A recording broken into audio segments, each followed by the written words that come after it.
नमस्कार दर्शक बंधु आज अनुचिंता निया बा अनल को नहीं नियार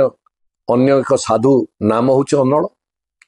अनल ठारू आमे कौन शिक्षा करवा जहां को आमे देवता भाव में पूजा करुचे वैदिक देवता भाव में प्रथम देवता होचंती अग्नि अग्नि मीले पुरोहित बोली ऋग्वेद आमको मंत्र देइछंती तेबे ये अनल शब्द रे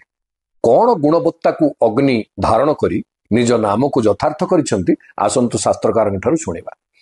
अग्निकर तीनोटी होची संकेत गोटे हला दहन करिबा दाह तांकर कार्य गोटे हला तेज तांकर जो उद्भास बा द्विती आउ गोटे हला तांको शिखार गति ये तीनोटी केमिति गुणवत्ता को धारण करिसंती शुणंत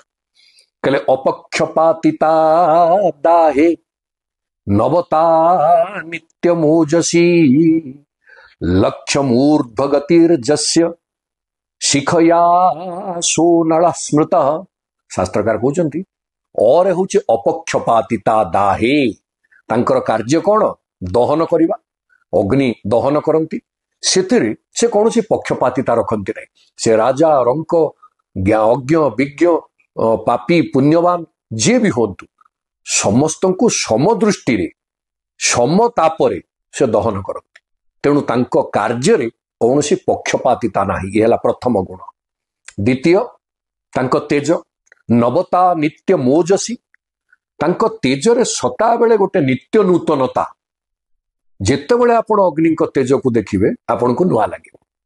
आपण सकाळे अग्नि संयोग करंतु मध्याह्न रे करंतु राति रे करंतु संध्या रे करंतु जेते बेले आपण अग्नि के देखिबे सदा बेले से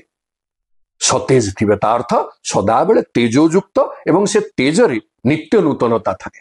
ता अर्थ कौन से एक व्यक्ति ता कार्य अपक्षपातिता आचरण करुथिबे एवं तांकर व्यवहार सदा बेले गोटे स्फूर्तियुक्त एवं तेज समन्वित एवं नित्य नूतनता समन्वित होइथिले तांको आमे आदर करे तृतीय लक्ष्य मूर्ध्वगतिर्जस्य शिखया आपण देखिबे अग्नि को शिखा केवल तळुकु नई पड़ेनी सदा बेले ऊर्ध्वगति सदा बेले उपरकु शिखा टेकी हुतासन सदा बेले शिखा को से टेकी की दरता अर्थ मुंड टेकी सदा बेले जे उच्च आशा करंती उच्च लक्ष्य उच्च गति चिंता करंती सेही होचंती महत लोक तेणु लक्ष्य मूर्ध्वगतिर्जस्य शिखया सो नळ स्मृत तांकु सेइथि पई अनळ ये तीनोटी अक्षर रे आमे जाने एवं सेइथिपाई अग्नि के आमे उपासना करे पूजा करे देवता भाव रे आसंतु अग्निकर एई तीन गुण आमे आहरण करिबा एवं आम जीवन को अधिक परिमार्जित करिबा पुष्कल करिबा जय जगन्नाथ।